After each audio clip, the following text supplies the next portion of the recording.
কোয়েল পাখি জাপানি পাখি, একটা জনশ্রুতি আছে, জাপানিরা বিশ্বাস করে কোয়েল পাখির মধ্যে এমন একটা উপাদান আছে যেটা অ্যান্টি এজিং হিসেবে, অর্থাৎ বয়সের ছাপ দূর করার জন্য ব্যবহার করা হয়।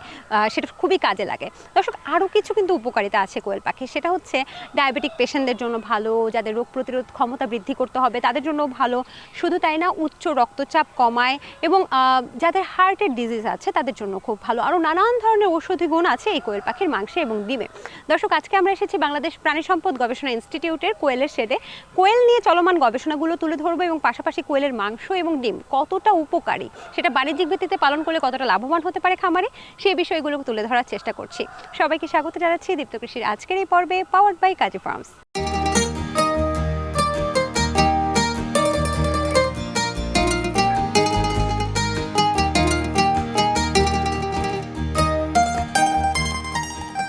দর্শক, আমরা খুবই আনন্দিত কারণ এই মুহূর্তে আমরা পেয়ে গেছি পোল্ট্রি উৎপাদন গবেষণা বিভাগের বিভাগীয় প্রধান বৈজ্ঞানিক কর্মকর্তা ডক্টর হালিমা খাতুনের সাথে। আপু, আপনারা তো কোয়েল নিয়ে কাজ করছেন, কোয়েলের জাত উন্নয়ন, এক্ষেত্রে কি কি বিষয়কে মাথায় রেখে তারপর জাত উন্নয়নটা করছেন? আমাদের এখানে 4 ধরনের জাত আছে। আমরা এখানে মাংস উৎপাদনকারী কোয়েল উৎপাদনের জন্য গবেষণাগুলো চালিয়ে যাচ্ছি। মাংস উৎপাদনকারী জাতের ক্ষেত্রে মূলত আমাদের বডি ওয়েটটাই গুরুত্বপূর্ণ। দৈহিক ওজন যত বেশি হবে সেটাই হচ্ছে আমাদের মাংস উৎপাদনকারী একটা কোয়েল হবে। আচ্ছা, তার কিভাবে আরও বডি ওজনটা মানে দৈহিক ওজনটা বাড়ানো যায় সেই চেষ্টা আমরা করছি। আপনাদের গবেষণা যে চলমান আছে সেখানে খামারিরা কিভাবে উপকৃত হবে সেই গবেষণার মাধ্যমে? আসলে কোয়েল হচ্ছে একটা খুবই অর্থনৈতিক গুরুত্ব সম্পন্ন একটা পাখি। এটা পালতে খুবই অল্প জায়গা লাগে, ছাদে এমনকি আপনার বাসায় যদি অল্প পরিমাণ জায়গা থাকে সেখানেও আমরা কোয়েল সহজে পালন করতে পারি। এদের উচ্চ রোগ প্রতিরোধ ক্ষমতা আছে, তো সেই ক্ষেত্রে আমরা কোয়েলটা পালন করতে পারি। কোয়েলকে বলা হয় উৎকৃষ্ট প্রোটিনের উৎস, এটা কেন বলা হয়? কোয়েলের মাংস উচ্চ প্রোটিন সমৃদ্ধ, সেজন্য এটাকে উচ্চ প্রোটিন সমৃদ্ধ মাংস বলা হয়। শুধু তো মাংস না, ডিমের জন্যও তো অনেকে ব্যবহার করছে। তাহলে ডিমের ক্ষেত্রে ধরেন একটা কোয়েলের মাংসই শুধু বেশি হলো, ডিম হলো না, এরকম কি হবে নাকি ডিম মাংস দুটোই বেশি উৎপাদন হবে, কোনটা? দুটাই হবে। আমাদের তো আসলে মাংস উৎপাদনকারীর জন্য কোয়েল আলাদা আমরা উৎপাদন করব। এছাড়া আমাদের ডিম উৎপাদনকারী কোয়েলও আছে, যেটা ডিমের জন্য বিখ্যাত। একটা কোয়েল কিন্তু বছরে 320 থেকে 340টা করে ডিম পারে। তো সেই ক্ষেত্রে ডিম উৎপাদনকারী কোয়েলও পালতে পারি। দুটাই আমরা আমাদের জন্য। আপনাদের গবেষণার মাধ্যমে কি ডিমটা বৃদ্ধি পাবে এরকম কিছু? আমরা কিন্তু আসলে এখানে আমাদের যেটা উন্নয়নকৃত যে কোয়েল, সেটা কিন্তু আমরা বছরে ডিমের পরিমাণটা বৃদ্ধি পেয়েছে। কতখানি বৃদ্ধি পেয়েছে? আগে যেমন ধরুন 300টা, 280 থেকে 300টা, আমরা এখন 330 থেকে 350 করে ডিম পাচ্ছি। তাহলে তো বেশ ভালো, খামারিরাও অনেক বেশি উপকৃত হবে। আপনাকে অসংখ্য ধন্যবাদ আমাদেরকে সময় দেওয়ার জন্য। আপনি ভালো থাকবেন। হ্যাঁ।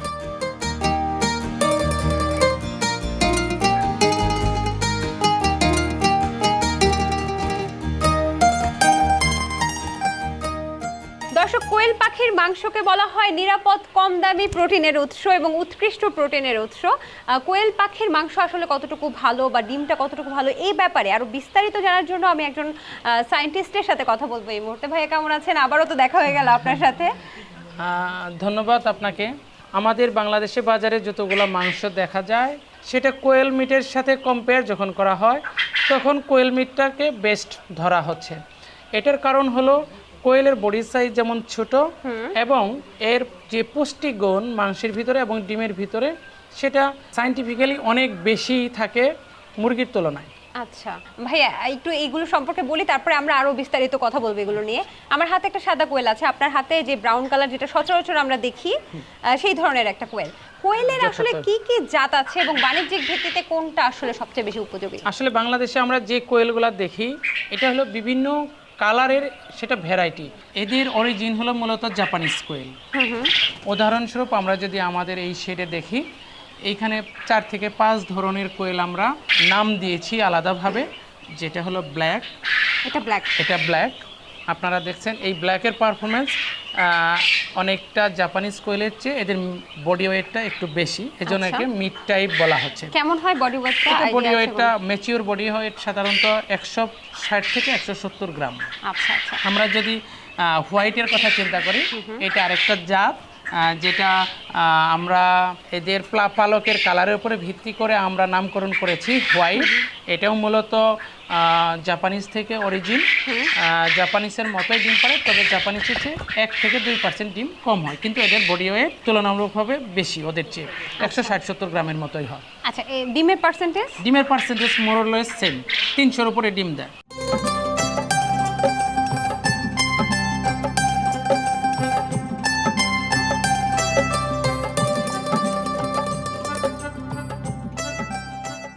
আমরা যদি আরেকটা দেখি, এই পাশে এটা হলো ঢাকায়া। এটাও মূলত জাপানিজ কোয়েল থেকেই উৎপত্তি। এটার কালারের উপর ভিত্তি করে এবং এর যে বডি সাইজ, বডি ওয়েটটা এটা তুলনামূলকভাবে একটু বেশি। যেখানে বডি ওয়েটটা আমরা 160 থেকে 70 গ্রাম বললাম, এটা প্রায় 200 গ্রাম, 220-25 গ্রাম পর্যন্ত হয়ে থাকে। এবং ডিম প্রোডাকশনের ক্ষেত্রেও এরাও 300-র উপরে ডিম দিয়ে থাকে। বাংলাদেশে এটা এত জনপ্রিয় হওয়ার পেছনে কারণ কি এটাই? এটা মূলত এর বডি সাইজ এবং এগ প্রোডাকশন দুইটাই বেশি, চমৎকার। এই জন্য। তাহলে এটা জাপানিজ কোয়েল, তাই তো? না, ব্রাউন। ব্রাউন কোয়েল। আচ্ছা, আমরা ব্রাউন কালার কিন্তু ঢাকায় নাম দিয়েছি। এটা হলো ঢাকাইয়া। আমরা আরেকটা কোয়েল যেটা দেখাচ্ছি, সেটা হলো এটা বাংলাদেশ প্রাণী সম্পদ গবেষণা ইনস্টিটিউটেই মূলত আমরা এটাকে রেয়ার করছি এবং কনজারভেশন প্লাস উন্নয়নের কাজ করেছি। এটা হলো ব্রাউন আমরা মূলত ব্যবহার করেছি এখানে এগ এবং মিট দুইটা পারপাসে। এটার বডি ওয়েট হলো আমাদের 150 টাকা। এটা ব্রাউন কালারের খুব ভেরিয়েশন নেই, কিন্তু বডি ওয়েট এবং এদের যে এগ প্রোডাকশনের পারফরমেন্সের অ্যাবিলিটি তার উপর ভিত্তি করে আমরা কয়েকটা ভাগে ভাগ করেছি। আমরা যদি তাহলে এটার বিশেষত্বটা কি? বিশেষত এটা মূলত জাপানিজ কোয়েলের মতোই, কিন্তু এটার একটা বিশেষ বৈশিষ্ট্য বডি সাইজ কম হলেও এটার এগ প্রোডাকশন ঢাকায়ের চেয়ে বেশি। আচ্ছা, মানে এগ প্রোডাকশন। বাহ, খুবই চমৎকার। আমরা কিন্তু বেশ কয়েকটা কোয়েল আসলে দেখে ফেললাম, আরো কিছু কোয়েল আসছে। এছাড়াও আমরা আসলে ওগুলা বলতেছিলাম যেগুলা এগ প্রোডাকশনের উপর ভিত্তি করে আমাদের যেটা চিন্তা করা হয়েছে যে মাংসের জন্য খামারি পর্যায়ে এবং কনজিউমারেরা বলে যে স্যার বডি ওয়েট তো অনেকগুলারই কম, তাহলে এত কম বডি ওয়েটে কেমনে আমরা আমাদের যে টাকা দিয়ে ক্রয় করে ওর সাথে যায় না। সেক্ষেত্রে আমরা বাংলাদেশ প্রাণী সম্পদ গবেষণা ইনস্টিটিউটের পোলট্রি উৎপাদন গবেষণা বিভাগ বিগত 3 থেকে 4 বছর আগে আমরা কিছু ক্রসিংয়ে যাই এবং কিছু হাই পারফরমেন্সের কোয়েল পাখি সংগ্রহ করি। তারপর গবেষণার ফলে আমরা এখন একটা ক্রস উদ্ভাবিত, এটা অনেকটা বাজারে জাম্বু নামে পরিচিত, যেটার বডি ওয়েট 250 গ্রামের উপরে।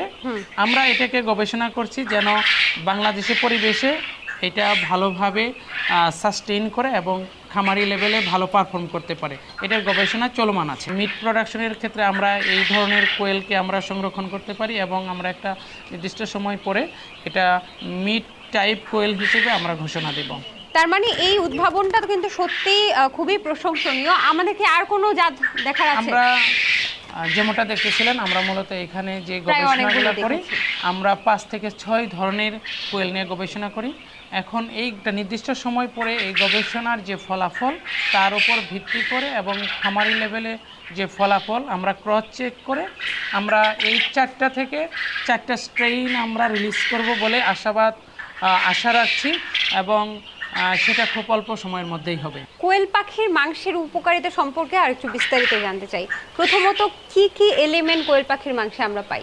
আমরা যেটা মুরগির মাংসে যে vitamin minerals, specially vitamin B1 থেকে শুরু করে যে প্রোটিন পার্সেন্টেজটা থাকে সেটা কোয়েল মাংসেও আছে। তবে কোয়েল মাংসের ক্ষেত্রে যেটা বিশেষভাবে গুরুত্বপূর্ণ সেটা হলো আমাদের রেড মিটগুলোতে যেটা থাকে হার্ট ডিজিজের একটা সম্ভাবনা থাকে, যেটার জন্য HDL এবং LDL নামে দুইটা যে কোলেস্টেরল আছে, সেটা হলো রেড মিটে LDL এর পরিমাণ বেশি, কিন্তু কোয়েল মিটে HDL এর পরিমাণ বেশি।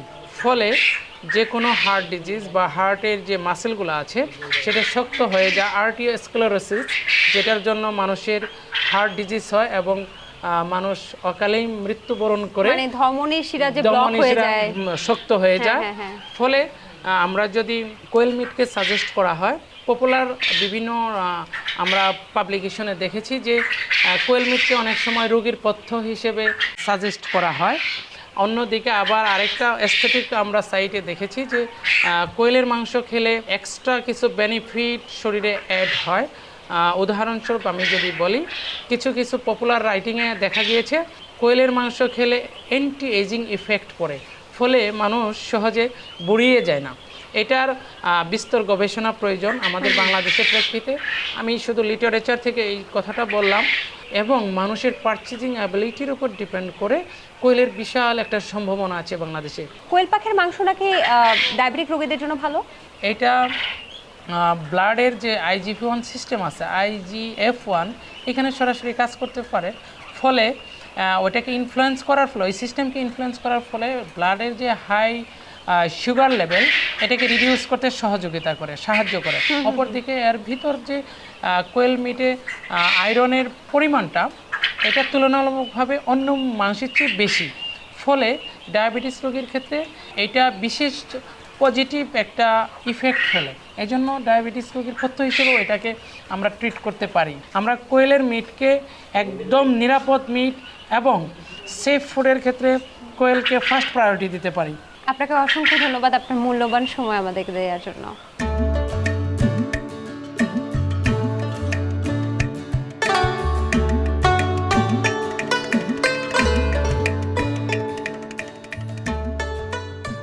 আসলে আমাদের কোয়েল পাখির রোগ প্রতিরোধ ক্ষমতা অনেক ভালো, এবং কোয়েলের হলো রোগ বালাই তুলনামূলক কম হয়। তার ভিতরে কোয়েলকে কেউ যদি সুস্থ রাখতে চায় তাহলে মূলত 2টা ভ্যাকসিন করলে হয়ে যায়। যেমন আমরা যদি শুরু থেকে বলি, যখন কোয়েলের বয়স 1 দিন থেকে 5 দিন থাকে, এই সময়টাতে হলো রানীক্ষেতের ভ্যাকসিন করতে হয়, এটা হলো প্রথম ডোজ। এরপরে দ্বিতীয় ডোজ করতে হয় 21 থেকে 25 দিন, এর ভিতরেই 21-22 এরকম দিনে, এটাকে বলে বুস্টার ডোজ বলে, ছোটো বাচ্চা অবস্থায়। এরপরে যখন 60 দিন বয়স হয় তখন মূলত আমরা যে ভ্যাকসিনটা করে থাকি এটাও রানীক্ষেতের, বড় হয়ে যায় তখন মূলত এই রানীক্ষেতের ভ্যাকসিনটা করা হয়। এরপর প্রতি 2 মাস পর রানীক্ষেতের ভ্যাকসিন করা হয়। এক কথায় যদি বলতে যাই তাহলে আসলে কোয়েল লালন পালনে অনেক খরচ কম পড়ে।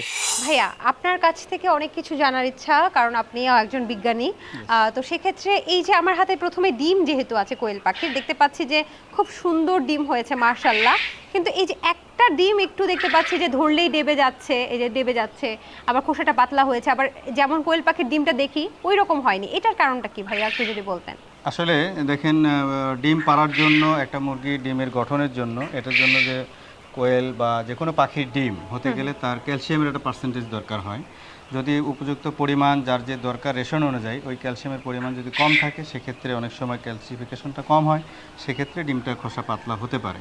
অথবা প্রিম্যাচিউর এগ যদি অনেক সময় লেইং হয়ে যায়, সেক্ষেত্রেও কিছুটা পাতলা হতে পারে। এটার পার্সেন্টেজ খুবই কম থাকে, 0.5 to 1% এটা হতে এখন পারে। সেক্ষেত্রে কি কোনো সাপ্লিমেন্ট দিতে হবে? সাপ্লিমেন্ট হচ্ছে আমরা ক্যালসিয়ামের কিছু মেডিকেশন দিতে পারি, এবং ফিডের মধ্যে প্রপারলি ক্যালসিয়াম আছে কিনা এটা আমরা ফিড টেস্ট করে আমরা দেখি। ভাই, অনেকে ঝিনুকের গুঁড়া দেয় কোয়েল পাখিকে। হ্যাঁ, ঝিনুকের গুঁড়াও ক্যালসিয়ামের উৎস। ক্যালসিয়ামের উৎস এটা হতে পারে, তাই না? আচ্ছা ভাই, আমাকে একটু বলেন তো, এই যে ছোট ছোট কোয়েলের পাখির ডিমে এক একটা ডিমের ওজন কত হতে পারে?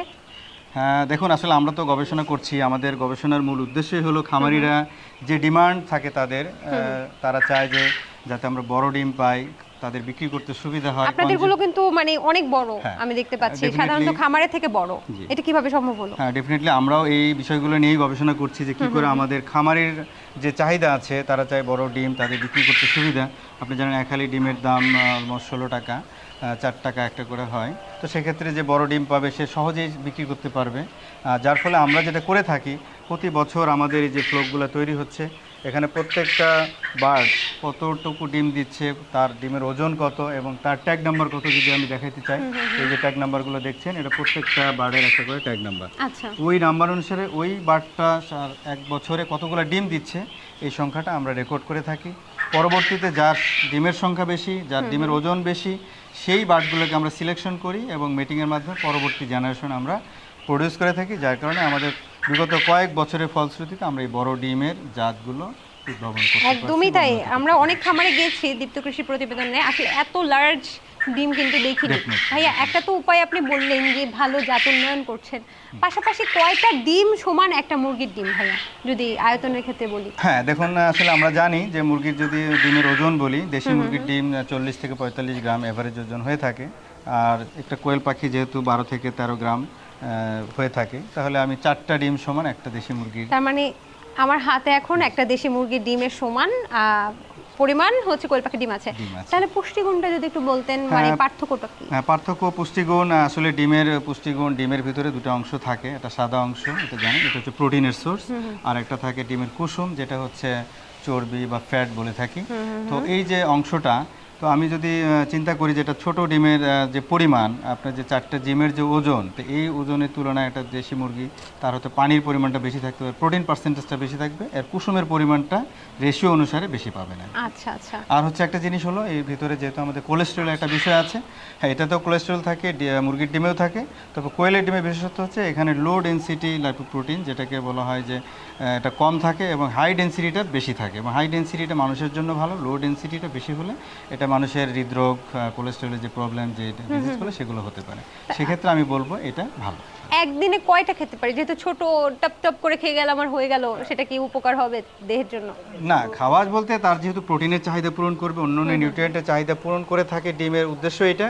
তো সেক্ষেত্রে এটা যদি আমি মুরগির ডিম একটা খেলে আর এটা 4টে খেলে যে পরিমাণ হয়তো কোলেস্টেরলের ইফেক্ট পড়তো, সেক্ষেত্রে আমি এই 4টার কাছে হয়তো আমি 1-2টা আরও বেশি খেতে পারি, এতে আমার কোনো ক্ষতি হবে না। ম্যানেজমেন্টের ক্ষেত্রে আপনি 4টা কি 5টা টিপস দিবেন ভাইয়া, যেটা আসলে খামারিরা মেনে চললে বা সচরাচর ভুল করে, যেটা ভুল করা উচিত না, যেটা মেনে চলা উচিত? দেখেন, যেটা বললাম, কোয়েলের একটা ডিম, দ্যাট মিনস একটা কোয়েলের ওজনের থেকে 8 থেকে 10 গ্রাম হয়ে থাকে। সেক্ষেত্রে মুরগির ক্ষেত্রে একটা ওজনের চেয়ে তার যে মুরগির ডিমের ওজন 2 থেকে 3%, তাহলে ওর বডি থেকে একটা ডিম প্রডিউস করতে তার কি পরিমাণ পুষ্টির প্রয়োজন হবে, তার মানে একটা ছোট পাখি একটা বড় ডিম দিচ্ছে কম্পারেটিভলি মুরগির চেয়ে।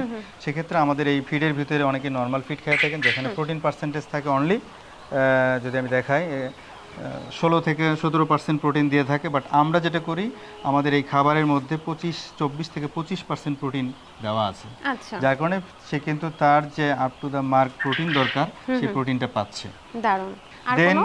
আরও হতে পারে যে আপনার এই ছোট পাখি অনেকেই ঠোঁট বিগ ট্রিমিং বলা হয়, এটা অনেক সময় করে থাকে না, যার কারণে দেখা যায় তার লাইফ সাইকেল হয়তো তাদের ভিতরে একটা মারামারির একটা টেন্ডেন্সি, অথবা একজন একজনকে টর্চার করছে, এতে তার ফেদার ডিফেদার এরকম একটা ইস্যু চলে আসে। তো সেক্ষেত্রে ঠোঁট কিন্তু এটাকেও আমাদের ডিবেকিং করতে হয়, অনেকে হয়তো এটা করে না আর কি।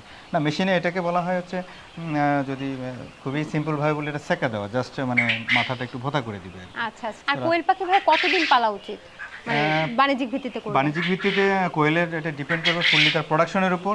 প্রোডাকশন যদি আপনার যে ফিড কস্ট হচ্ছে প্রতিদিন, আমরা এই বার্ডকে যেরকম 25 গ্রাম খাবার দিয়ে থাকি প্রতিদিনের, তাহলে এই খাবারের যে মূল্য এবং সে যে প্রতিদিন একটা ডিম দিচ্ছে, ডিমের মূল্য, তাহলে অ্যাভারেজ প্রোডাকশন এবং তার খাবার কস্ট যদি প্রফিটেবল হয়, ততদিন আপনি পালতে পারবেন। যদিও প্রোডাকশন কিছুটা কমে আসে, তো আমরা নর্মালি 1 বছর রেয়ার করে থাকি।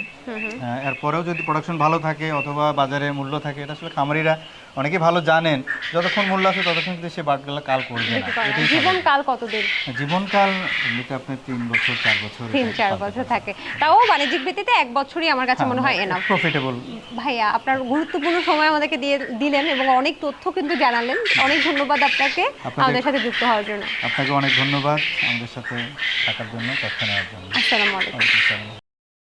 কৃষি বিষয়ে যে কোনো তথ্য জানতে ও জানাতে লিখতে পারেন এই ঠিকানায়। দীপ্ত কৃষি, প্লট 7/A বাই গ, তেজগাঁও শিল্প এলাকা, ঢাকা 1208। আপনারা চাইলে ইমেল করতে পারেন krishi@dipto.tv এই ঠিকানায়, অথবা ফোন করতে পারেন 0178-768-2832 নম্বরে। শুক্রবার ছাড়া প্রতিদিন সকাল 9টা থেকে বিকেল 5টা পর্যন্ত। কোয়েল পাখির নানান ঔষধি গুণের পাশাপাশিও এর একটা বিষয় কিন্তু বারবারই আমরা তুলে ধরেছি আজকের প্রতিবেদনে, সেটা হচ্ছে উৎকৃষ্ট মানের নিরাপদ প্রোটিনের উৎস কোয়েল পাখির মাংস। এটার কারণটা হচ্ছে কোয়েল পাখি পালনে খুব বেশি রোগবালাই হয় না, এ কারণে অ্যান্টিবায়োটিক রেজিস্ট্যান্সের যে ভয়টা থাকে সেটা কিন্তু কোয়েল পাখির ক্ষেত্রে একেবারে নেই বললেই চলে। এবং অসাধু ব্যবসায়ীরাও কোয়েল পাখিকে কৃত্রিম উপায়ে বোটা তাজাকরণ কিন্তু এখনও হচ্ছে না। কোয়েল পাখির খাবারেও খুব বেশি মানবদেহের জন্য ক্ষতিকর এমন কোনো উপাদানও নেই। এই কারণে কোয়েল পাখিকে বলা হয় নিরাপদ প্রোটিনের উৎকৃষ্ট উৎস। দর্শক, আজকের মতো আমি সমৃদ্ধি বিদায় নিচ্ছি দীপ্ত কৃষির পর্ব থেকে, পাওয়ার্ড বাই কাজী ফার্মস।